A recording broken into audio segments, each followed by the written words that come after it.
शान्ताकारं भुजगशयनं पद्मनाभं सुरेशं विश्वाधारं गगनसदृशं मेघवर्णं शुभांगं लक्ष्मीकान्तं कमलनयनं योगिभिर्ध्यानगम्यं वन्दे विष्णुं भवभयहरं सर्वलोकैकनाथम्।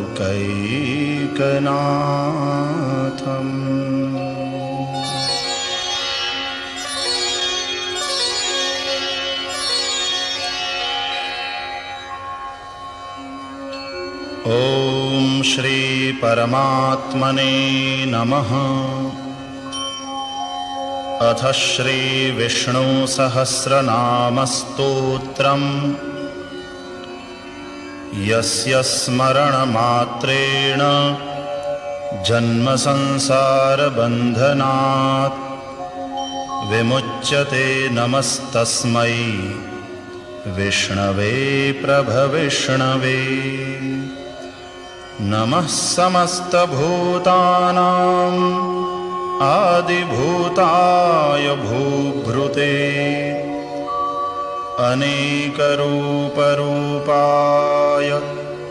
विष्णवे प्रभविष्णवे। वैशम्पायन उवाच श्रुत्वा धर्मान् शेषेण पावनानि च सर्वशः युधिष्ठिरः शान्तनवं पुनरेवाभ्यभाषत। युधिष्ठिर उवाच किमेकं दैवतं लोके किं वाप्येकं परायणं स्तुवन्तः कं कमर्चन्तः प्राप्नुयुर्मानवाः शुभम्। को धर्मः सर्वधर्माणां भवतः परमो मतः किं जपन्मुच्यते जन्तुर्जन्म संसार बन्धनात्। भीष्म उवाच जगत्प्रभुं देवदेवम् अनन्तं पुरुषोत्तमं स्तुवन्नाम सहस्रेण पुरुषः सततोत्थितः। तमेव चार्चयन् नित्यं भक्त्या पुरुषमव्ययं ध्यायन् स्तुवन् नमस्यंश्च यजमानस्तमेव च। अनादिनिधनं विष्णुं सर्वलोकमहेश्वरं लोकाध्यक्षं स्तुवन्नित्यं सर्वदुःखातिगो भवेत्। ब्रह्मण्यं सर्वधर्मज्ञं लोकानां कीर्तिवर्धनं लोकनाथं महद्भूतं सर्वभूतभवोद्भवम्।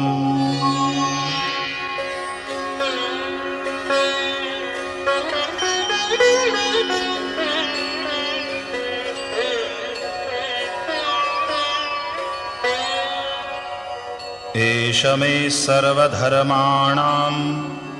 धर्मोऽधिकतमो मतः यद्भक्त्या पुण्डरीकाक्षं स्तवैरर्चेन्नरः सदा। परमं यो महत्तेजः परमं यो महत्तपः परमं यो महद्ब्रह्म परमं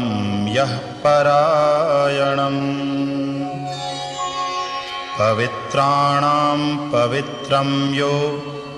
मङ्गलानां च मङ्गलम् दैवतं देवतानां च भूतानां यो व्ययः पिता यतः सर्वाणि भूतानि भवन्त्यादियुगागमे यस्मिंश्च प्रलयं यान्ति पुनरेव युगक्षये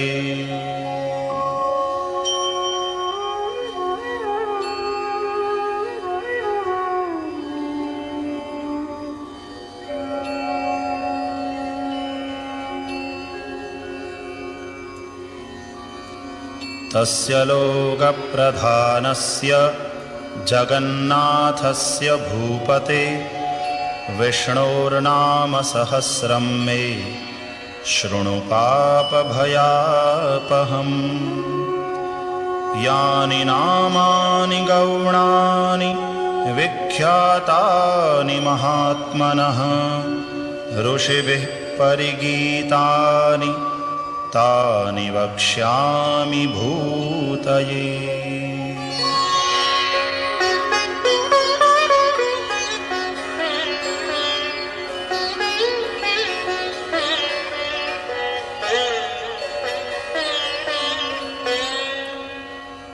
ॐ विश्वं विष्णुर्वषट्कारो भूतभव्यभवत्प्रभुः भूतकृद्भूतभृद्भावो भूतात्मा भूतभावनः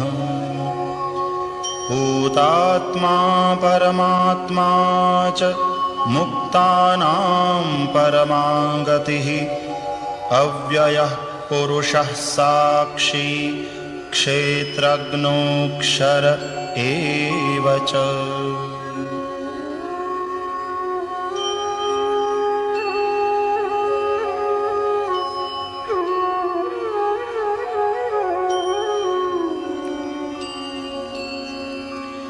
योगो योगविदां नेता प्रधानपुरुषेश्वरः नारसिंहवपुः श्रीमान् केशवः पुरुषोत्तमः सर्वः शर्वः शिवः स्थाणुः भूतादिर्निधिरव्ययः सम्भवो भावनो भर्ता प्रभवः प्रभुरीश्वरः स्वयंभूः शम्भुरादित्यः पुष्कराक्षो महास्वनः अनादिनिधनो धाता विधाता धातुरुत्तमः अप्रमेयो ऋषिकेशः पद्मनामोऽमरप्रभुः विश्वकर्मा मनुस्त्वष्टा स्थविष्ठः स्थविरो ध्रुवः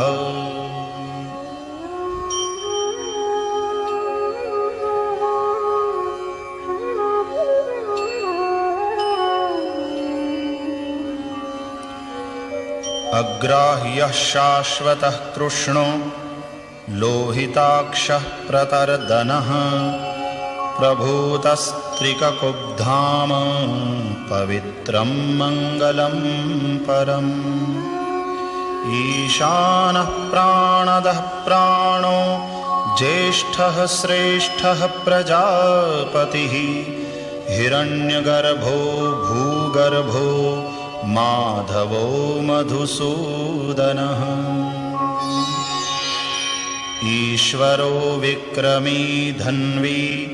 मेधावी विक्रमः क्रमः अनुत्तमो दुराधर्षः कृतज्ञः कृतिरात्मवान् सुरेशः शरणं शर्मा विश्वरेताः प्रजाभवः अहः संवत्सरो व्यालः प्रत्ययः सर्वदर्शनः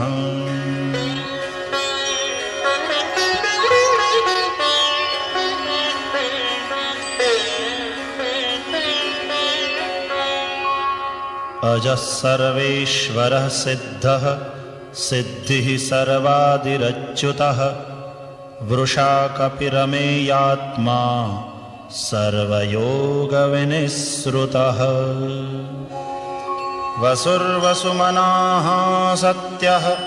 समात्मा संमितः समः अमोघः पुण्डरीकाक्षो वृषकर्मा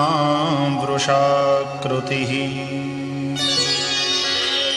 रुद्रो बहुशिरा बभ्रुर्विश्वयोनिः शुचिश्रवाः अमृतः शाश्वतस्थाणुः वरारोहो महातपाः सर्वगः सर्वविद्भानुर्विश्वक्सेनो जनार्दनः वेदो वेदविदव्यङ्गो वेदाङ्गो वेदवित् कविः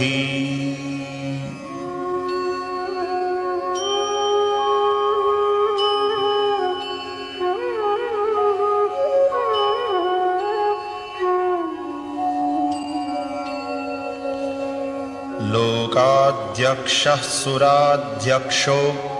धर्माध्यक्षः कृताकृतः चतुरात्मा चतुर्व्यूहः चतुर्द्रंष्ट्रश्चतुर्भुजः भ्राजिष्णुर्भोजनं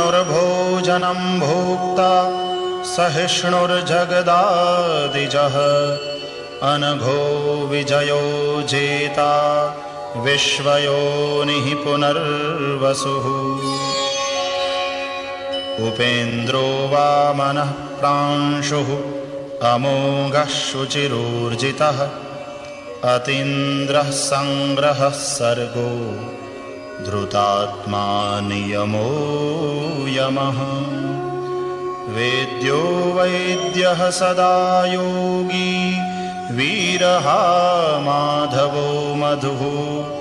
अतीन्द्रियो महामायो महोत्साहो महाबलः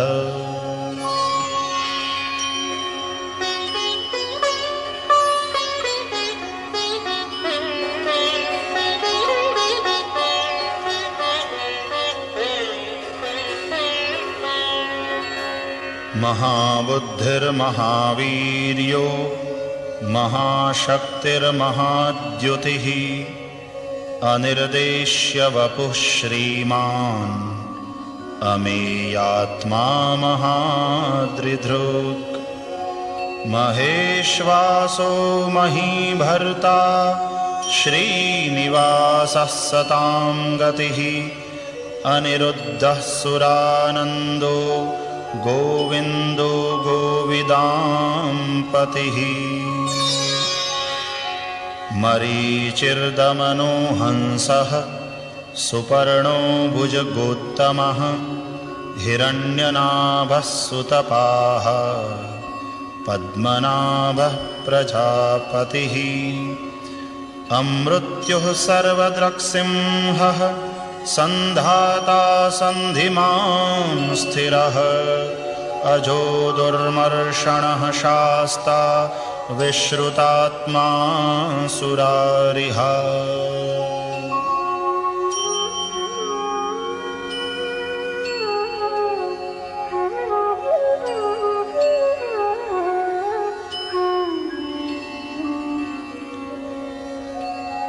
गुरुर्गुरुतमो धाम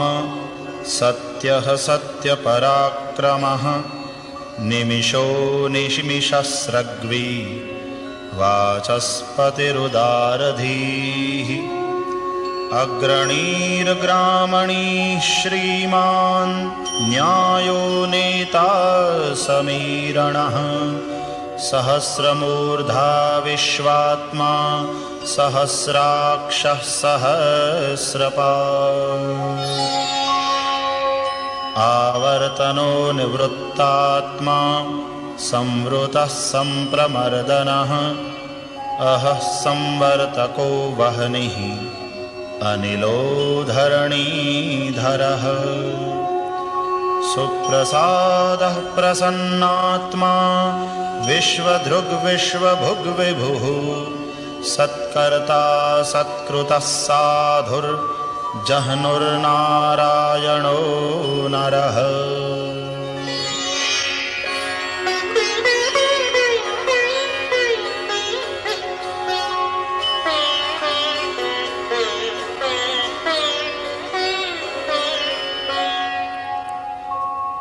असंख्येयो प्रमेयात्मा विशिष्टः शिष्टकृच्छुचिः सिद्धार्थः सिद्धसंकल्पः सिद्धिदः सिद्धिसाधनः। वृषा हि वृषभो विष्णुर्वृषपर्वा वृषोदरः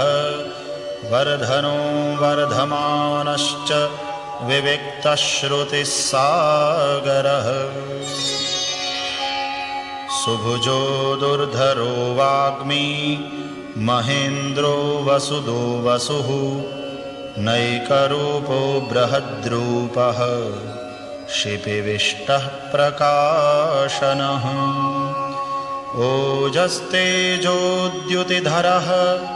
प्रकाशात्मा प्रतापनः रुद्धः स्पष्टाक्षरो मन्त्रः चन्द्रांशुर्भास्करद्युतिः।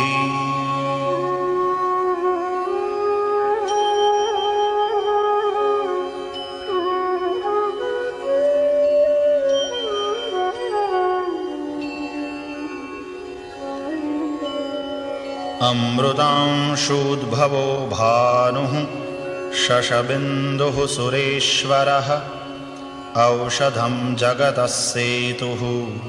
सत्यधर्मपराक्रमः। भूतभव्यभवन्नाथः पवनः पावनो नलः कामः कामकृत्कान्तः कामः कामप्रदः प्रभुः। युगादिकृद्युगावर्तो नैकमायो महाशनः अदृश्यो व्यक्तरूपश्च सहस्रजिदनन्तजित्। इष्टो विशिष्टः शिष्टेष्टः शिखण्डी नहुषो वृषः क्रोधः क्रोधकृत्कर्ता विश्वबाहुर्महीधरः।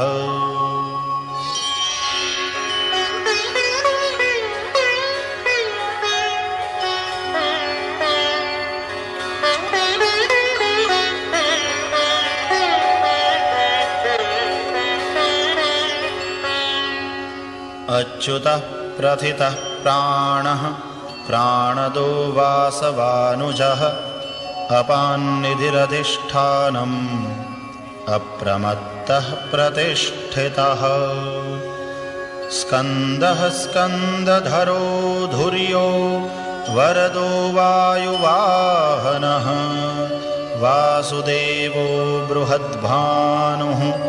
आदिदेवः पुरन्दरः। अशोकस्तारणस्तारः शूरः शौरिर्जनेश्वरः अनुकूलः शतावर्तः पद्मी पद्मनिभीक्षणः। पद्मनाभोरविन्दाक्षः पद्मगर्भः शरीरभृत् महर्धिरुद्धो वृद्धात्मा महाक्षो गरुडध्वजः।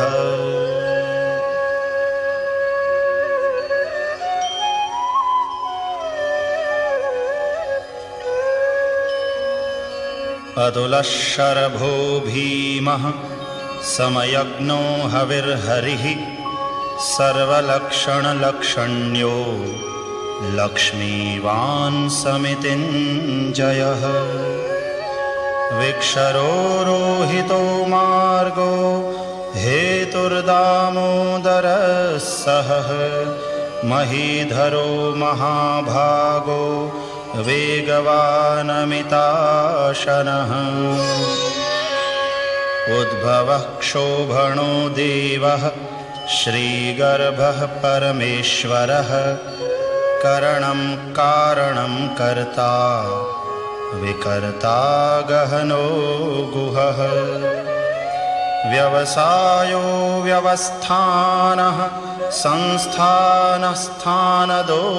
ध्रुवः परर्धिः परमः स्पष्टः तुष्टः पुष्टः शुभेक्षणः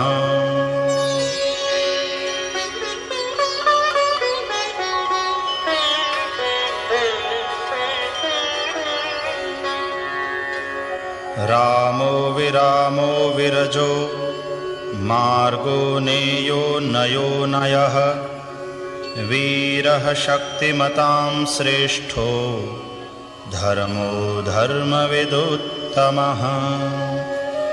वैकुण्ठः पुरुषः प्राणः प्राणदः प्रणवः पृथुः हिरण्यगर्भः शत्रुघ्नो व्याप्तो वायुरधोक्षजः ऋतुः सुदर्शनः कालः परमेष्ठी परिग्रहः उग्रः संवत्सरो दक्षो विश्रामो विश्वदक्षिणः विस्तारस्थावरस्थाणुः प्रमाणं बीजमव्ययम् अर्थोऽनर्थो महाकोशो महाभोगो महाधनः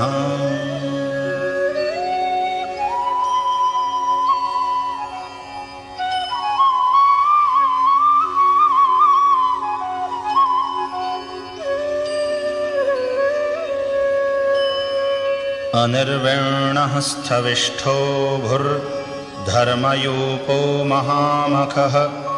नक्षत्रनेमिर्नक्षत्री क्षमः क्षामः समीहनः यज्ञ इज्यो महेज्यश्च क्रतुः सत्रं सतां गतिः सर्वदर्शी विमुक्तात्मा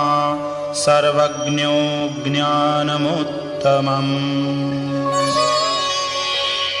सुव्रतः सुमुखः सूक्ष्मः सुघोषः सुखदः सुहृत् मनोहरोजितक्रोधो वीरबाहुर्विदारणः स्वापनः स्ववशो व्यापी नैकात्मानैककर्मकृत् वत्सरो वत्सलो वत्सी रत्नगर्भो धनेश्वरः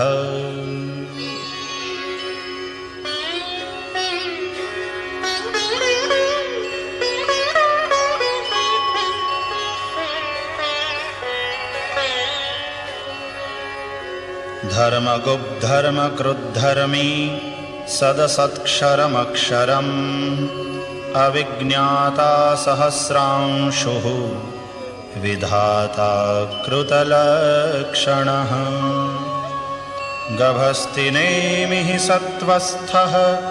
सिंहो भूतमहेश्वरः आदिदेवो महादेवो देवेशो देवभृद्गुरुः उत्तरो गोपतिर्गोप्ता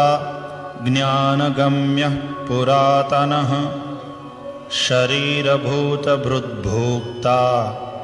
कपीन्द्रो भूरिदक्षिणः सोमपोऽमृतपः सोमः पुरुजित्पुरुषोत्तमः विनयो जयः सत्यसन्धो दाशार्हः सात्वतां पतिः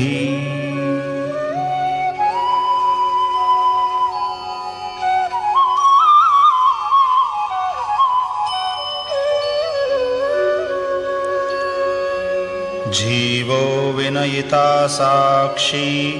मुकुन्दो मितविक्रमः अम्भो निधिरनन्तात्मा महोदधिशयोऽन्तकः अजो महार्हः स्वाभाव्यो जितामित्रः प्रमोदनः आनन्दो नन्दनो नन्दः सत्यधर्मा त्रिविक्रमः महर्षिः कपिलाचार्यः कृतज्ञो मेदिनीपतिः त्रिपदस्त्रिदशाध्यक्षो महाशृङ्गः कृतान्तकृत् महावराहो गोविन्दः सुषेणः कनकाङ्गदी गुह्यो गभीरो गहनो गुप्तश्चक्रगदाधरः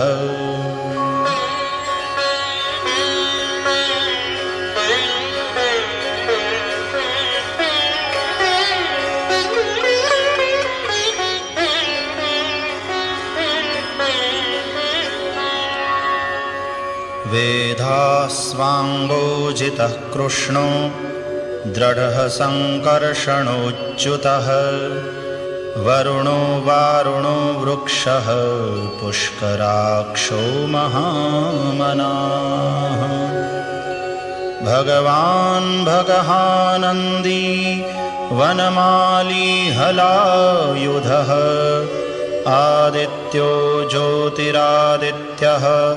सहिष्णुर्गतिसत्तमः सुधन्वा खण्डपरशुर्दारुणो द्रविणप्रदः दिवि स्पृक् सर्वदृग्व्यासो वाचस्पतिरयो निजः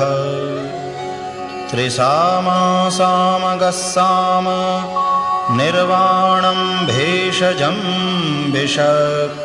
संन्यासकृच्छमः शान्तो निष्ठा शान्तिः परायणः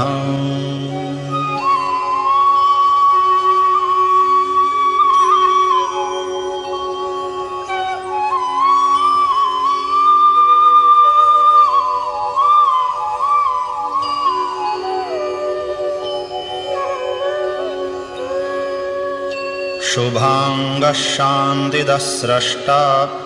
कुमुदः कुवलेशयः गोहितो गोपतिर्गोप्ता वृषभाक्षो वृषप्रियः अनिवर्ते निवृत्तात्मा संक्षेप्ताक्षेमकृच्छिवः श्रीवत्सवक्षाः श्रीवासः श्रीपतिः श्रीमताम्बरः श्रीदः श्रीशः श्रीनिवासः श्रीनिधिः श्रीविभावनः श्रीधरः श्रीकरः श्रेयः श्रीमान् लोकत्रयाश्रयः स्वक्षः स्वङ्गः शतानन्दो नन्दिर्ज्योतिर्गणेश्वरः विजितात्मा विधेयात्मा सत्कीर्तिश्छिन्न संशयः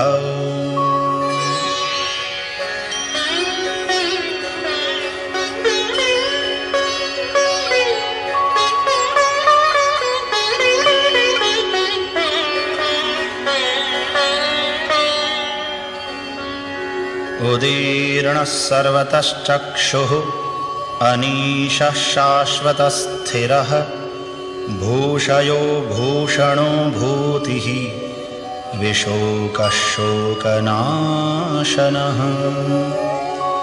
अर्चिष्मान्नर्चितः कुम्भो विशुद्धात्मा विशोधनः अनिरुद्धो प्रतिरथः प्रद्युम्नो मितविक्रमः कालनेमिनिहावीरः शौरिः शूरजनेश्वरः त्रिलोकात्मा त्रिलोकेशः केशवः केशिहा हरिः कामदेवः कामपालः कामीकान्तः कृतागमः अनिर्देश्य वपुर्विष्णुर्वीरोऽनन्तो धनञ्जयः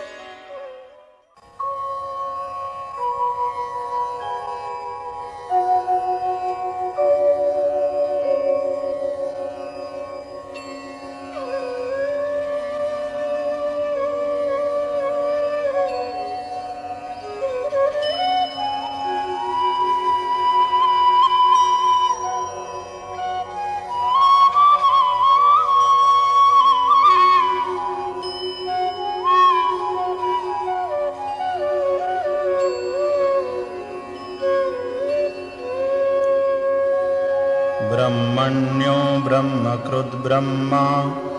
ब्रह्म ब्रह्मविवर्धनः ब्रह्मविद्ब्राह्मणो ब्रह्मी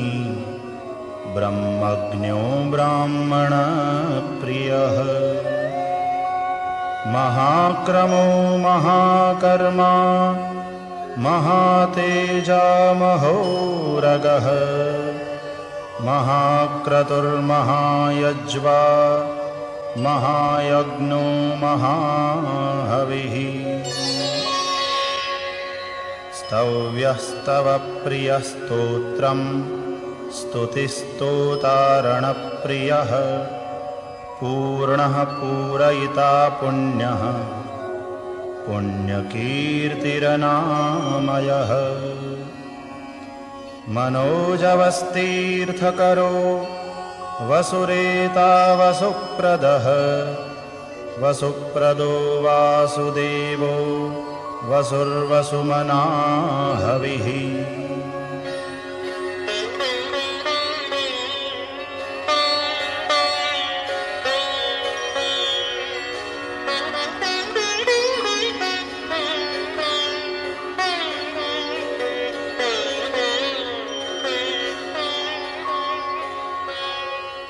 सद्गतिः सत्कृतिः सत्ता सद्भूतिः सत्परायणः शूरसेनो यदुश्रेष्ठः सन्निवासः सुयामुनः भूतावासो वासुदेवः सर्वासु निलयो नलः दर्पः दर्पदो द्रप्तो दुर्धरोऽथापराजितः विश्वमूर्तिर्महामूर्तिः दीप्तमूर्तिरमूर्तिमान् अनेकमूर्तिरव्यक्तः शतमूर्तिः शताननः एकोनैकः सवहकः किम् यत्तत्पदमनुत्तमम् लोकबन्धुर्लोकनाथो माधवो भक्तवत्सलः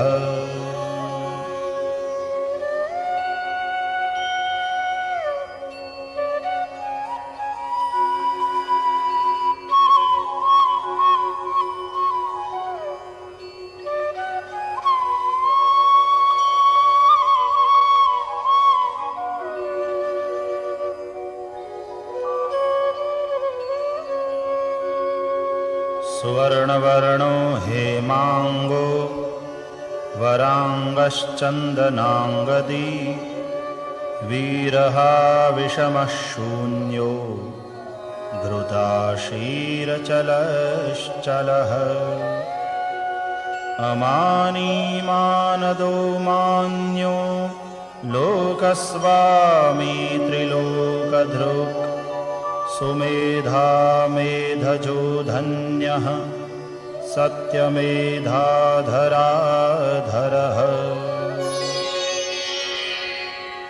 तेजो वृषोद्युतिधरः सर्वशस्त्रभृतांवरः प्रग्रहो निग्रहो व्यग्रो नैकशृङ्गो गदाग्रजः चतुर्मूर्तिश्चतुर्बाहुः चतुर्व्यूहश्चतुर्गतिः चतुरात्मा चतुर्भावः चतुर्वेदविदेकपात्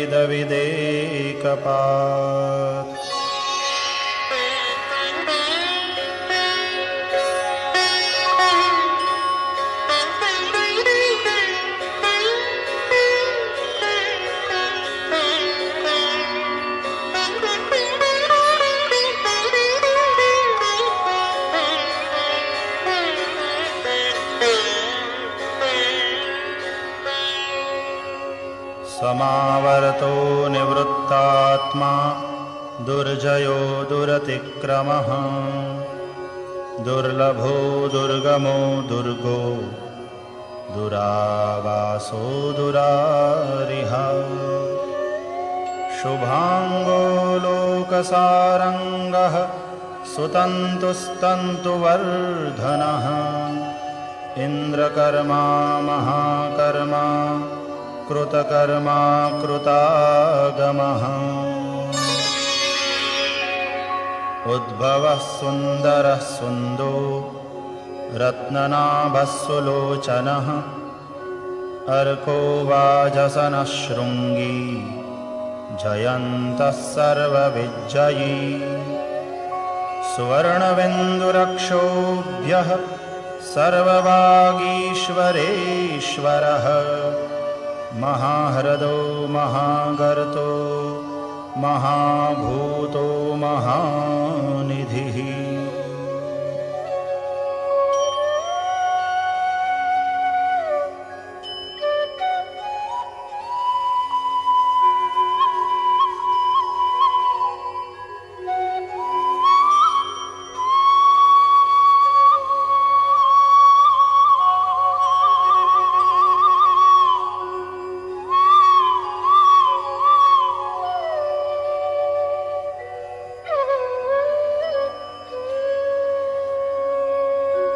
कुमुदः कुन्दरः कुन्दः पर्जन्यः पावनो निलः अमृतांशोऽमृतवपुः सर्वज्ञः सर्वतोमुखः सुलभः सुव्रतः सिद्धः शत्रुजिच्छत्रुतापनः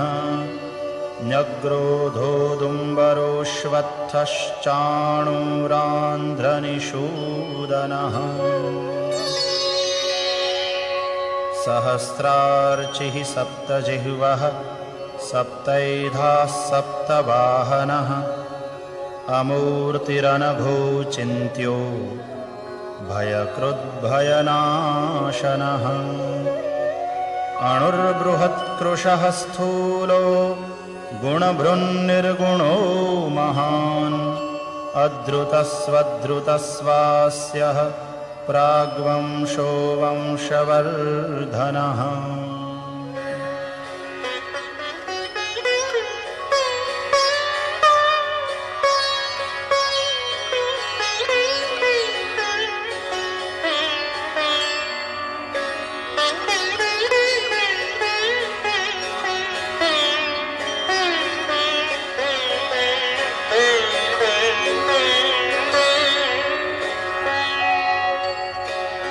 भारभृत्कथितो योगी योगीशः सर्वकामदः आश्रमश्रमणक्षामः सुपर्णो वायुवाहनः धनुर्धरो धनुर्वेदो दण्डो दमयिता दमः अपराजितः सर्वसहो नियन्ता नियमो यमः सत्त्ववान् सात्विकः सत्यः सत्यधर्मपरायणः अभिप्रायः प्रियार्होर्हः प्रियकृत्प्रीतिवर्धनः विहाय सगतिर्ज्योतिः सुरुचिर्हुतभुग्विभुः रविर्विरोचनः सूर्यः सविता रविलोचनः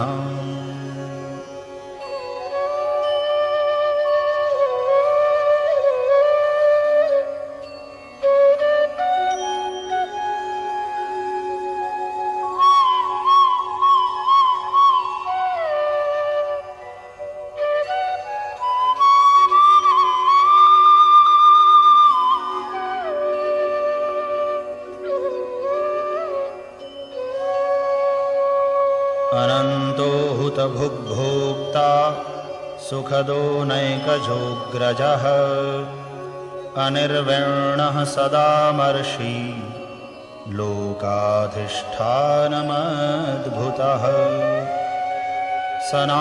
सनातनतमः कपिलः कपिरव्ययः स्वस्तिदः स्वस्तिकृत् स्वस्ति स्वस्ति भुक् स्वस्ति दक्षिणः अरौद्रः कुण्डलीचक्री विक्रम्योर्जितशासनः शब्दातिगः शब्दसहः शिशिरः शर्वरीकरः अक्रूरः पेशलो दक्षो दक्षिणः क्षमिणाम्बरः विद्वत्तमो वीतभयः पुण्यश्रवणकीर्तनः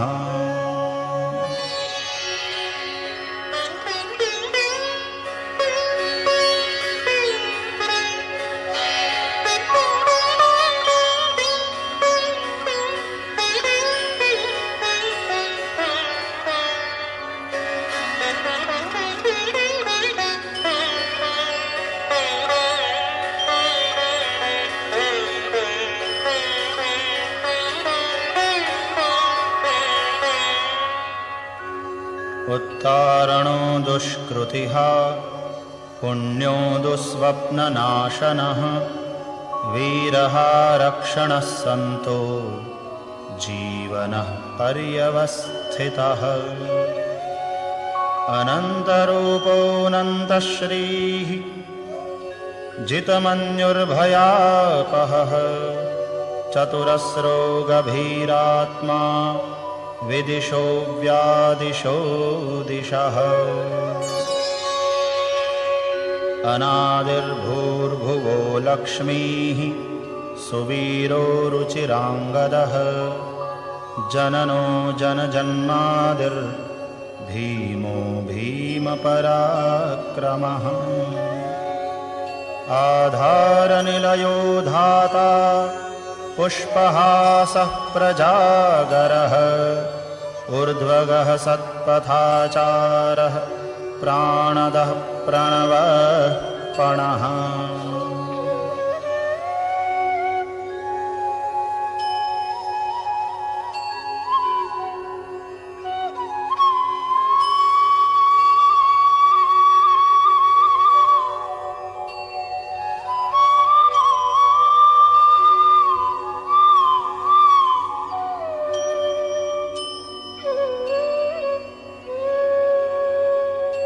प्रमाणं प्राणनिलयः प्राणभृत्प्राणजीवनः तत्त्वं तत्त्वविदेकात्मा जन्ममृत्युजरातिगः भूर्भुवस्वस्तरुस्तारः सविता प्रपितामहः यज्ञो यज्ञपतिर्यज्वा यज्ञाङ्गो यज्ञवाहनः यज्ञभृद्यज्ञकृद्यज्ञी यज्ञभुग्यज्ञसाधनः यज्ञान्तकृद्यज्ञगुह्यम् अन्नमन्नादयेव च आत्मयोनिस्वयं जातो वैखानः सामगायनः देवकीनन्दनस्रष्टा क्षितीशः पापनाशनः शङ्खभृन्नन्दकी चक्री शार्ङ्गधन्वा गदाधरः रथाङ्गपाणिरक्षोभ्यः सर्वप्रहरणायुधः सर्वप्रहरणायुध ॐ नम इति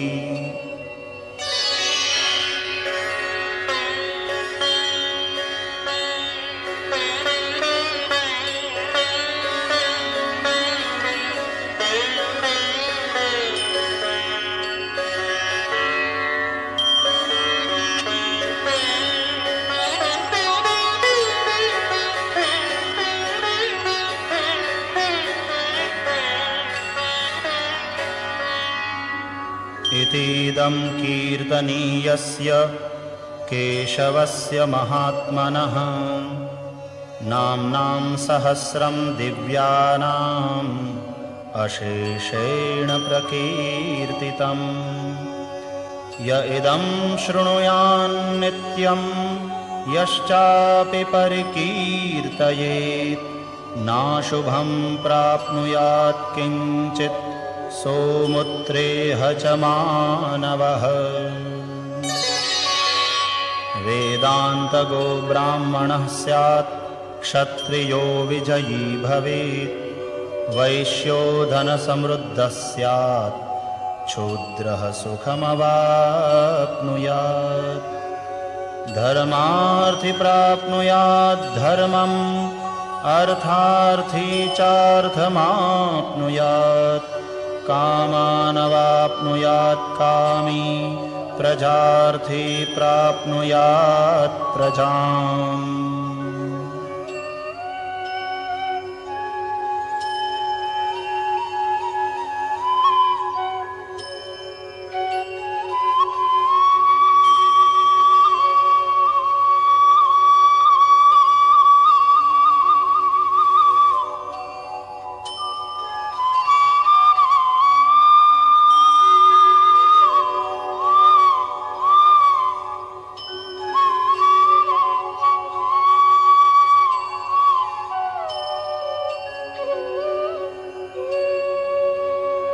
भक्तिमान्यः सदोत्थाय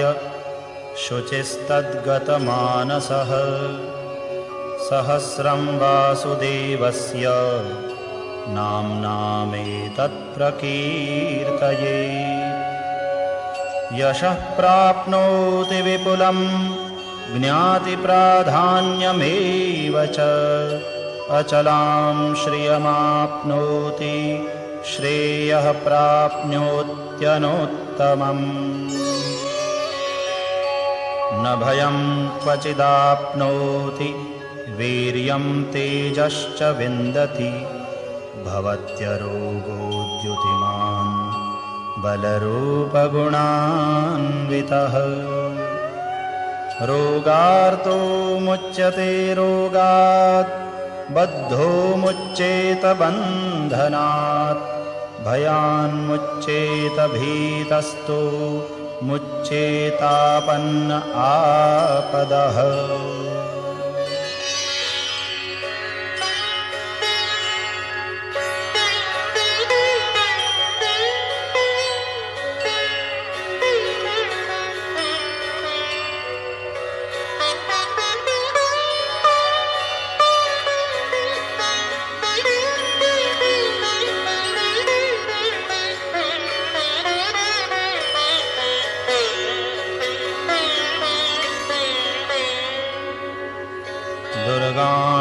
दुर्गाण्यतितरत्याशु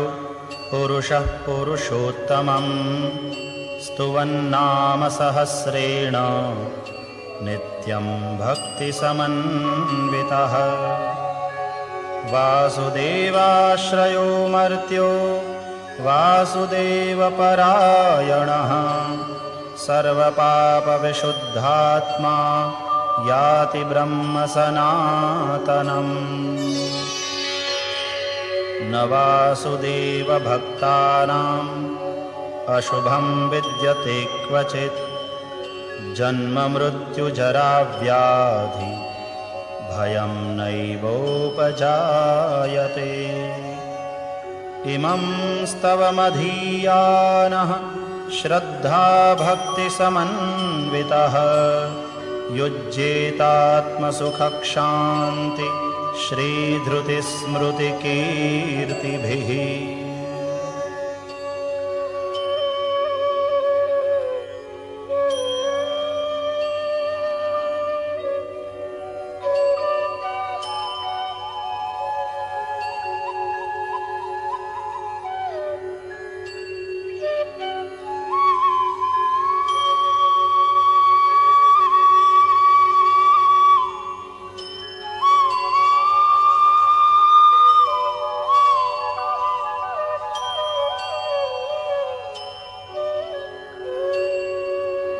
न क्रोधो न च मात्सर्यं न लोभो नाशुभा मतिः भवन्ति कृतपुण्यानां भक्तानां पुरुषोत्तमे द्यौः स चन्द्रार्कनक्षत्रा खं दिशो भुर्महोदधिः वासुदेवस्य वीर्येण विधृतानि महात्मनः ससुरासुरगन्धर्वं सयक्षोरगराक्षसं जगद्वशे वर्ततेदं कृष्णस्य सचराचरम् इन्द्रियाणि मनोबुद्धिः सत्त्वं तेजो बलं धृतिः वासुदेवात्मकान्याहुः क्षेत्रं क्षेत्रज्ञ एव च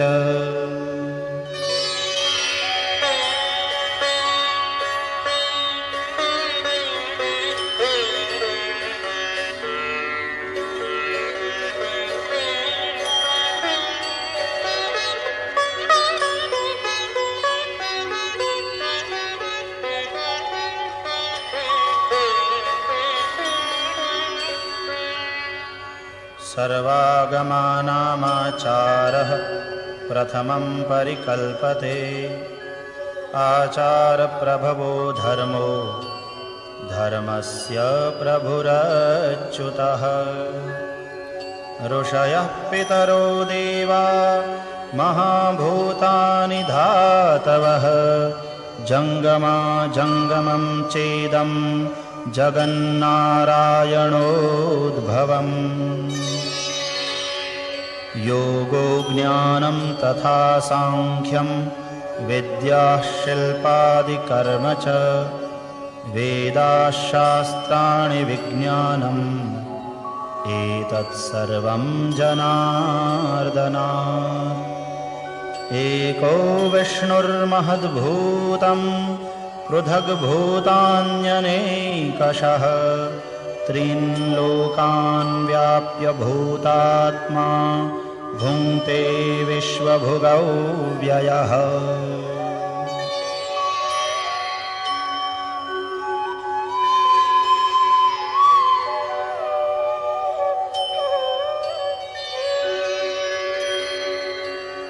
इमं स्तवं भगवतो विष्णोर्व्यासेन कीर्तितं पठेद्य इच्छेत् पुरुषः श्रेयः प्राप्तुं सुखानि च विश्वेश्वरमजं देवं जगतः प्रभवाप्ययं भजन्ति ये पुष्कराक्षं न ते यान्ति पराभवम्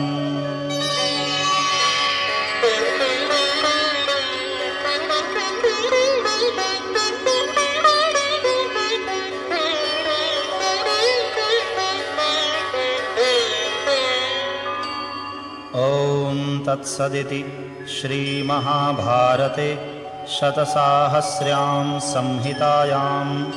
वैयासिक्याम् आनुशासनिके पर्वणि भीष्मयुधिष्ठिरसंवादे